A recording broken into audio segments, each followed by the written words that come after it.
Video में हम लोग बीपीएससी शिक्षक भर्ती के लिए क्लास 6 to 8 मैथ्स का प्रैक्टिस सेट 1 सॉल्व करने जा रहे हैं। तो चलिए स्टार्ट करते हैं। पहला क्वेश्चन है हमारा, if the second term of an AP is 13 and fifth term is 25, what is it's seventh term. देखो ये समानता श्रेणी जो चैप्टर है आपका उसमें से लिया गया क्वेश्चन है ये, यानी कि एपी सीरीज। ठीक है, तो एपी सीरीज क्या होती है, यानी कि दैट मीन्स एग्जाम्पल लेते हैं, जैसे कोई हम 2 4 6 8 है ना, तो ये जो सीरीज है इसमें हम देख रहे हैं दो दो का गैप है सब में। तो यानी कि ऐसी सीरीज जिसमें समांतर यानी कि कॉमन डिफरेंस सेम होता है वो हमारी होती है अरिथमेटिक प्रोग्रेशन यानी कि एपी सीरीज, समांतर श्रेणी। ठीक है, तो अब देखो जो पहला पद होता है इसमें यानी कि जो फर्स्ट टर्म होती है उसको हम ए से लिखते हैं, ए से रिप्रेजेंट करते हैं। ठीक है, और जो इनके बीच में डिफरेंस होता है उसको हम डी से रिप्रेजेंट करते हैं। ठीक, तो जो पहला पद होता है कि फर्स्ट टर्म ए होता है, सेकंड टर्म क्या होगी हमारी ए प्लस डी, और थर्ड टर्म क्या होगी ए प्लस 2d। ठीक है, ऐसे ए प्लस 4d। तो इस टाइप से हम अपनी सीरीज को लिखते हैं। अब देखिए यहाँ पर जो क्वेश्चन है यहाँ पर हमें दे रखा है कि if the second term of an AP, यानी कि कोई समांतर श्रेणी है, कोई एपी सीरीज है, उसका जो सेकंड टर्म है यानी कि दूसरा पद, ठीक है, यानी कि दूसरा पद। अब दूसरे पद को हम कैसे लिखेंगे, a प्लस डी, कितना दे रखा है 13, एंड फिफ्थ टर्म यानी कि a प्लस 4d, कितना दे रखा है 25। ठीक है, तो what is it's seventh term, हमें इसकी सातवीं टर्म बतानी है, यानी कि हमें बताना है a प्लस 6d। ठीक है, तो अब ये दो इक्वेशन बन गई है, इन दो समीकरणों को सॉल्व करके a और d की वैल्यू निकालते हैं। चलो सॉल्व करते हैं। ये कैंसिल हो गया, कितना आएगा -3d, 25 में से 30 माइनस करो तो कितना आएगा 2 12। तो d की वैल्यू कितनी आ गई आपकी 4। ठीक है, d की वैल्यू कितनी आ गई 4। जब d की वैल्यू 4 आ गई तो a plus D equal to 13, इसमें पुट करेंगे यानी कि 4a प्लस 4 इक्वल टू 13, तो a की वैल्यू कितनी आ जाएगी 30 माइनस 4 यानी कि 9। ठीक है, तो हमसे पूछा है कि सातवां टर्म बताओ यानी कि a प्लस 60, तो दैट मीन्स a कितना हो गया 9 प्लस 6 इंटू 4। ठीक है, तो 9 प्लस 24 और 9 यानी कि 33। ठीक है, तो कौन सी टर्म होगी, यानी कि सातवां टर्म कौन सा होगा, सातवां पद जो होगा वो क्या होगा 33। ठीक है, अगला क्वेश्चन देखते हैं। What will be the sum of all natural number from 1 to 100? अब देखो ऐसा क्वेश्चन बहुत आता है एग्जाम में। तो आपको कोई सीरीज दे रखी होती है, ठीक, तो वैसे तो देखो अगर कोई सीरीज है समांतर श्रेणी में है, एपी सीरीज में है, तो उसमें जितने भी पद दे रखे, जितने भी टर्म्स दे रखे उन सबका योग निकालना है। तो फॉर्मूला क्या होता है, SN equals to n/2 2a plus n minus 1 into d। ठीक है, तो ये फॉर्मूला होता है। ठीक है, तो देखो ये फॉर्मूला होता है। ठीक, ये जनरल फॉर्मूला है, ये जनरल फॉर्मूला है, मतलब कोई भी अगर आपको एपी सीरीज दे रखी है तो वहां पर अगर आपको पदों का योग निकालना है तो आप सिंपली ये वाला फॉर्मूला अप्लाई कीजिए। n क्या होता है, नंबर ऑफ टर्म्स, a क्या है पहला पद, n again number of terms, number of terms मतलब 50 पद 60 पद जितने दे रखे, और d आपका कॉमन डिफरेंस हो गया। ठीक है, लेकिन अगर थोड़ा सा ये लेंथी फॉर्मूला बन जाता है, थोड़ा सा टाइम टेकिंग हो जाता है कैलकुलेशन, वैसे तो कोई इतनी बड़ी बात नहीं है, बट फिर भी अब जैसे यहाँ पर 1 to 100 आपको नंबर दे रखे, 1 से लेके 50 तक, 1 से लेके 20 तक, 1 से लेके 200 तक, अगर आपको लगातार ऐसे नंबर दे तो आप क्या करो, आप डायरेक्ट फॉर्मूला ये वाला अप्लाई कर सकते हो, SN equals to n/2 a plus an। ठीक है, अब इसका मतलब क्या है, n मतलब 100 है ना, 1 से लेके 100 तक, 1 से लेके 100 तक, तो कितने पद हो गए 100 हो गए ना, तो 100/2। ठीक, a मतलब पहला पद, a मतलब पहला यानी कि 1 प्लस an मतलब लास्ट वाला पद, कितना 100। ठीक है, तो ये कितना हो गया 50 हो गया। ठीक है, तो 50 इंटू 101, तो कितना आ जाएगा 5050। ठीक है, तो यानी कि ऑप्शन नंबर बी। तो चाहे तो आप ये वाला फॉर्मूला अप्लाई कर सकते हो, चाहे ये वाला। ठीक है, ये वाला तब अप्लाई होगा जब आपको कुछ इस टाइप से दे रखा है कि 1 से लेके 200, 1 से लेके 50। ठीक है, अगर आपको ऐसे दे रखा है तब आप ये अप्लाई करोगे। ठीक, क्या SN equals to n/2 a plus an। Otherwise ये तो बेसिक फॉर्मूला है, ये तो जनरल फॉर्मूला है, ये तो सब जगह आप अप्लाई कर सकते हो। कोई भी आपको सीरीज दे रखी है और उसमें आपको ये देखना है कि अगर एपी सीरीज है तो अप्लाई आप करोगे, ठीक है। चलिए अगला क्वेश्चन देखिए, what will be the distance between 2 points A B and minus A minus B. अब यहां पर देखो ये जो क्वेश्चन है ये कोऑर्डिनेट ज्योमेट्री से लिया गया है। तो अगर कोई दो पॉइंट्स रखे सपोज ए और बी, ठीक है, इसके कोऑर्डिनेट्स है x1 और y1, ठीक है, यानी कि इसके निर्देशांक रखे हैं x1 और y1। इस वाले पॉइंट के कोऑर्डिनेट्स रखे हैं x2 और y2। तो डिस्टेंस हमें निकालनी है, इन दोनों पॉइंट्स के बीच डिस्टेंस निकालनी है। तो d का फॉर्मूला यानी डिस्टेंस का फॉर्मूला क्या होता है, under root x2 minus x1 का होल स्क्वायर, ठीक है, प्लस y2 माइनस y1 का होल स्क्वायर। ये फॉर्मूला होता है डिस्टेंस निकालने का। अब देखो यहाँ पर जो पॉइंट्स रखे हैं कौन कौन से दे रखे हैं, ये दे रखा है आपको ए बी और ये दे रखा है आपको minus A and minus B, ठीक। तो x2 इज व्हाट, माइनस ए, ठीक, तो रख दो माइनस ए का whole square plus minus B and minus B का होल स्क्वायर। तो कितना आ जाएगा, माइनस ए माइनस 2 है, तो माइनस 2a का जब आप स्क्वायर करोगे तो कितना आ जाएगा, 4a स्क्वायर हो जाएगा। ऐसे यहाँ पर कितना हो जाएगा, 4b स्क्वायर, है ना भाई। देखो माइनस ए क्या होगा, माइनस 2 है तो होल स्क्वायर है ना उसमें, क्लियर। तो कितना आ जाएगा 4a स्क्वायर, ऐसे यहाँ पे 4b स्क्वायर आ जाएगा, ठीक है। अब 4 अगर आप बाहर कॉमन ले लोगे तो क्या आएगा, a square plus b square. अब 4 है ना, अंडर रूट 4 क्या होगा 2, ठीक है। तो यानी कि वैल्यू आपका आंसर कितना आएगा, आपका a आ जाएगा भाई। 2 जो है वो बाहर आ जाएगा ना, तो यानी कि ऑप्शन नंबर ए आपका सही हो जाएगा। अब देखो यहाँ पर if tan theta equals to a upon b, ये क्वेश्चन जो है ट्रिग्नोमेट्री से लिया है। तो tan थीटा आपको a अपॉन b दे रखा है, then what is the value of b sin theta minus a cos theta upon b sin theta plus a cos theta.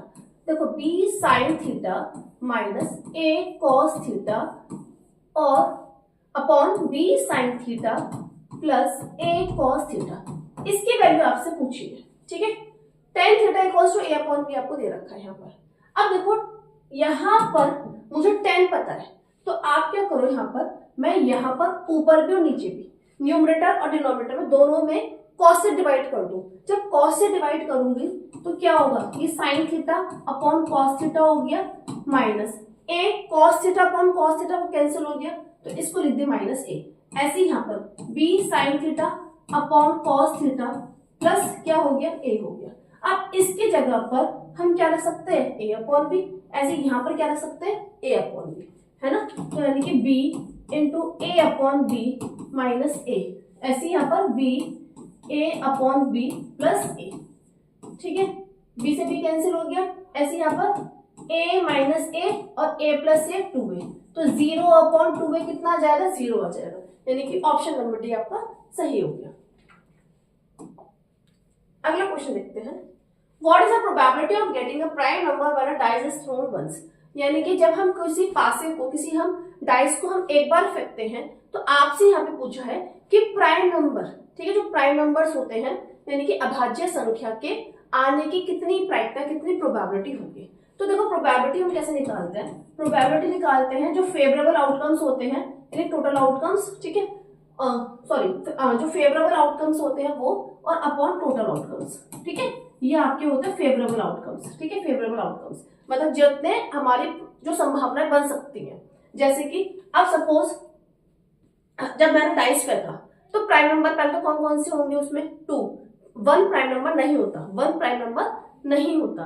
तो कौन सा प्राइम नंबर होता है, 2, 3 एंड 5, है ना। 2, 3, 5 जब हम डाइस को फेंक रहे हैं तो या तो हो सकता है 2 आए प्राइम नंबर आने की प्रोबेबिलिटी, या फिर 3 आए या फिर 5 आए। इसके अलावा अगर कोई और नंबर आता है तो वो हमारा प्राइम नंबर नहीं कंसिडर होगा, ठीक है। तो दैट मीन्स फेवरेबल आउटकम्स कितने हमारे 3 और टोटल आउटकम्स कितने होंगे, यानी कि या तो 1 आएगा या 2 आएगा या 3 आएगा, 4 आएगा, 5 आएगा, 6 आएगा। तो टोटल आउटकम्स कितने हैं 6, तो 3/6 यानी कि 1/2, ठीक है। तो 1/2 हमारा इसका आंसर हो गया। अब देखिए ये जो क्वेश्चन है इसमें हमें दे रखा है कि PAB इज अ सेकेंड, ठीक है, and PT is a tangent of the circle. ये सर्कल दे रखा है पी ए बी एक क्या है, एक छेदिका है, ठीक है, प्रतिछेदिका है, ठीक। और पीटी क्या है, हमारी स्पर्शरेखा है, टेंजेंट है। तो आपको दे रखा है P A equals to 5 and A B equals to 15, तो आपसे पूछा है पीटी। तो देखो ये थ्योरम होती है, प्रमेय होती है कि अगर आपको कुछ ऐसा दे रखा है कि सर्कल है, ठीक है, और एक यहाँ पर एक स्पर्शरेखा, ये एक कॉमन बिंदु से, कॉमन पॉइंट से एक स्पर्शरेखा खींचे और एक छेदिका खींचे, ठीक है, यानी कि जो इस सर्कल को काटते हुए जाए। क्लियर? तो यह एक थ्योरम होती है, क्या आपने 10th क्लास में पढ़ी होगी, क्या पी टी का स्क्वायर, बड़ी इंपॉर्टेंट थी, मुझे याद है जब मैं 10th क्लास में थी तो इसका प्रूफ आता था पेपर में, बहुत ज्यादा इंपॉर्टेंट था कि पी टी का square equals to P A into P B. बस ये ध्यान रखना है, ठीक है, पहले लोग तो आंसर आ जाएगा। ठीक है, तो डायग्राम अपने दिमाग में सेट कर लो, क्या कि पीटी मतलब कॉमन पॉइंट है, एक हमारा जो ये पॉइंट है वो कॉमन है, उस पॉइंट से हमने स्पर्शरेखा खींच रहे हैं और एक छेदिका इस पे हम ड्रॉ कर रहे हैं, प्रतिछेदिका जैसे, यानी कि सर्कल को काटते हुए जा रही है। तो दैट मीन्स इस ये और ये पॉइंट, दो पॉइंट को काटेंगे ना, तो पीटी का square equals to P A into PP. तो पी ए कितना दे रखा है 5 और पीबी कितना होगा 15 प्लस 5 यानी कि 20, कितना आ गया 100। अब देखो भाई पीटी का स्क्वायर है ये, हमें तो निकालना पीटी, तो यानी कि पीटी कितना होगा 10 सेंटीमीटर। ठीक है, देखिए क्वेश्चन नंबर 7 है, if the roots of the quadratic equation, ये आपको इक्वेशन दे रखी है क्या, 3x square minus 12x plus m equals to 0। ये हमें इक्वेशन दे रखी है, r equal then the value of m। ठीक, अब अगर आपको कोई ये जो क्वेश्चन है कि क्वाड्रेटिक इक्वेशन यानी कि द्विघात समीकरण से दिया गया है, द्विघात समीकरण के अगर रूट्स हमारे कैसे होते हैं, इक्वल होते हैं, इसका मतलब क्या है कि B square minus 4ac equals to 0। थोड़ा सा मैं बता देती हूँ, देखो कोई भी द्विघात समीकरण, कोई भी क्वाड्रेटिक इक्वेशन किस फॉर्म में लिखी जाती है, ax square plus bx plus c equals to 0। ठीक है, अगर इसके जो रूट्स हैं, रूट्स क्या होते हैं, यानी कि जो इस इक्वेशन को सेटिस्फाई करेगी, मींस x की वो वैल्यू जिसको रखने पर ये हमारी जो इक्वेशन है वो किसके इक्वल आ जाए, 0 के इक्वल आ जाए। ठीक है, सॉरी। तो हमें ये दे रखा है कि जो इसके मूल है यानी कि जो रूट्स है वो कैसे बराबर है। तो अगर रूट्स किसी समीकरण की, किसी द्विघात समीकरण के जो रूट्स होते हैं वो इक्वल होते हैं, तो हम यानी कि उस केस में कह सकते हैं कि जो बी स्क्वायर माइनस 4ac होगा वो किसके बराबर होगा, 0 के। 3 कंडीशन होती है इसकी, याद कीजिए थोड़ा सा, अपना 10th क्लास में चले जाओ भाई वापस, कि 3 कंडीशन कैसी होती हैं कि अगर जो उसके नेचर ऑफ रूट्स हम कैसे निकालते हैं, डी को बोलते हैं डिस्क्रिमिनेंट, यानी कि विविक्तकार बोलते थे।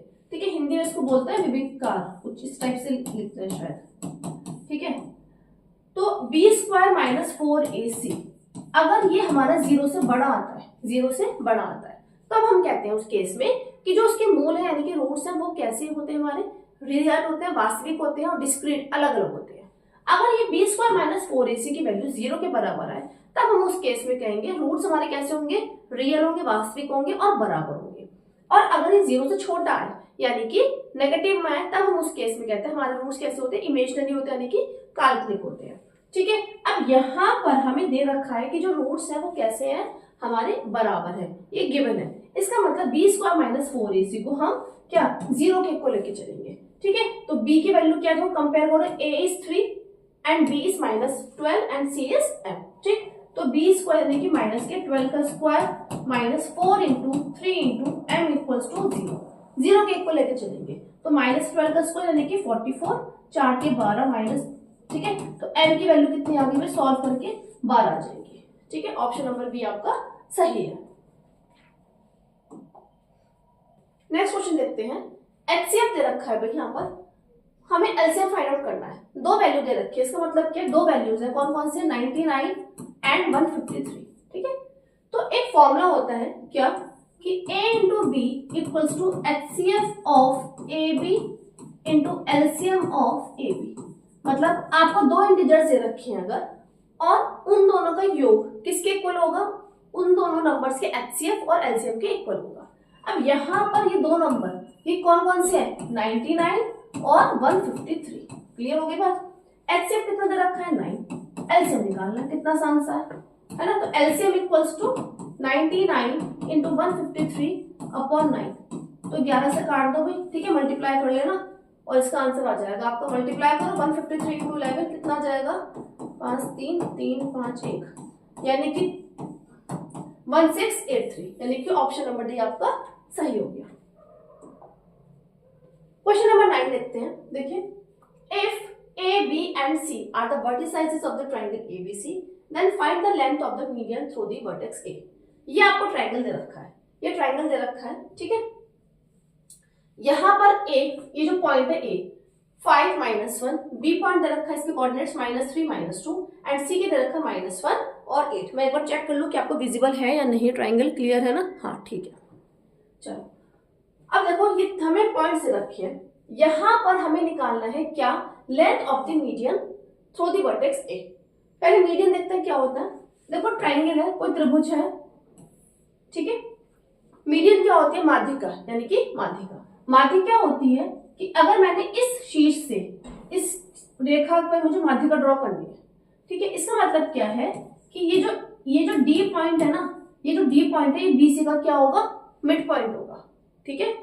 ये जो डी पॉइंट है ये बीसी का क्या होगा, मिड पॉइंट होगा। तब मैं कहलाऊंगी कि जो ये एडी है वो क्या होगी, इसकी माध्यिका होगी, ठीक। अब देखो भाई, यहां पर हमें ट्रायंगल दे रखा है, इस ट्रायंगल के मुझे जो तीनों वर्टेक्स है, तीनों शीर्ष है, इसके मुझे क्या दे रखे हैं, कोऑर्डिनेट्स दे रखे हैं, निर्देशांक दे रखे हैं। हमें निकालने हैं जो एडी है ना माध्यिका, इसकी डिस्टेंस निकालनी है। तो सबसे पहले तो मुझे क्या फाइंड आउट करना होगा, ये जो डी है ना, ये डी पॉइंट है, इसके कोऑर्डिनेट्स निकालने होंगे। अब डी क्या है, D is the mid point of BC, यानी जो डी है वो बीसी का मध्य बिंदु हुआ, ठीक है भाई।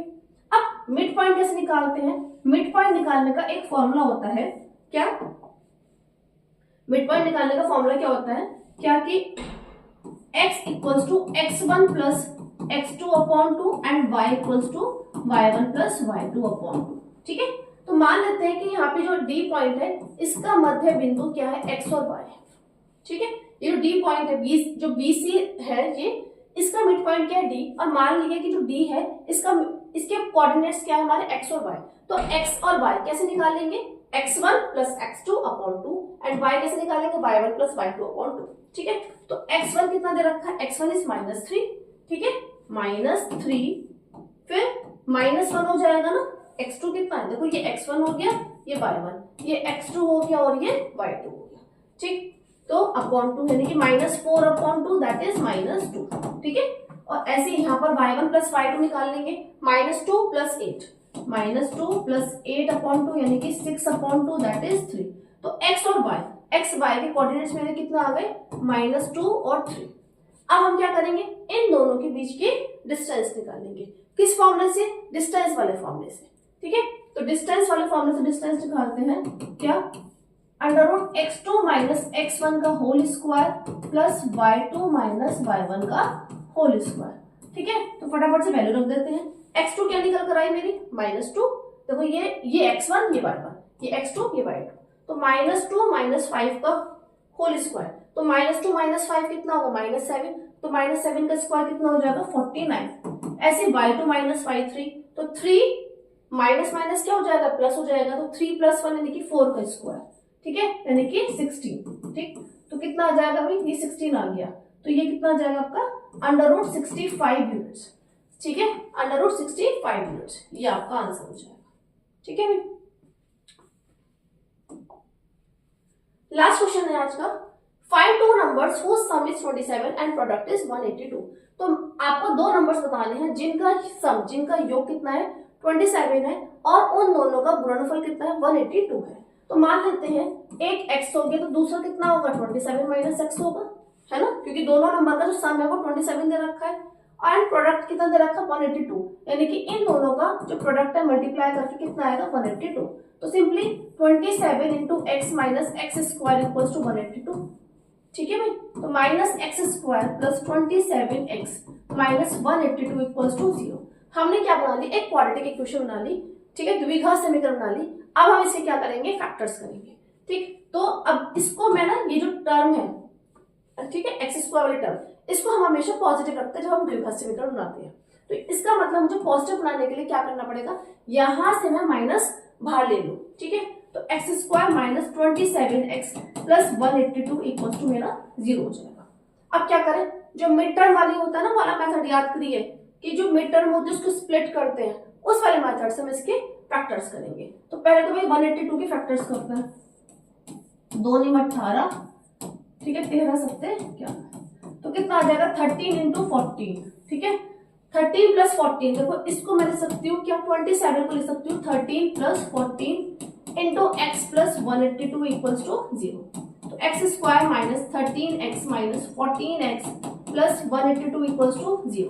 तो यहां से मैं क्या करूंगी, x कॉमन ले लूंगी, तो x माइनस 13, यहां से माइनस 14 कॉमन ले लिया मैंने, तो x माइनस 13 इक्वल्स टू 0। तो क्या आ गया भी मेरे पास x माइनस 13 और एक बार आ गया x माइनस 14 इक्वल्स टू 0। तो एक बार जब x माइनस 13 को 0 के इक्वल रखूंगी तो क्या वैल्यू आएगी 13, और इसको 0 के इक्वल रखूंगी तो क्या वैल्यू आएगी 14। तो देखो मेरे पास कॉम्बिनेशन क्या बन गए कि अगर पहला नंबर x मेरा 13 है तो दूसरा नंबर क्या होगा 14 होगा, है ना, क्योंकि उन दोनों का सम कितना 27 है। ऐसे अगर पहला नंबर मेरा 14 है तो दूसरा नंबर क्या होगा 13। तो कुल मिला के मेरे पास 13 और 14 ये 2 नंबर आ गए, ठीक है। ऑप्शन देखो भाई ये दे रखा है, ठीक है, ऑप्शन नंबर सी आपका सही हो जाएगा, ठीक है। तो फ्रेंड्स हमने इस वीडियो में 10 क्वेश्चन करे थे, आई होप ये आपको पसंद आया होगा। अब जो नेक्स्ट वीडियो होगी उसमें भी हम 10 क्वेश्चन सॉल्व करेंगे, ठीक है। तो मिलते हैं चलिए नेक्स्ट वीडियो में। अगर आपको वीडियो पसंद है तो प्लीज लाइक कर देना, चैनल को सब्सक्राइब कर देना। Thank you.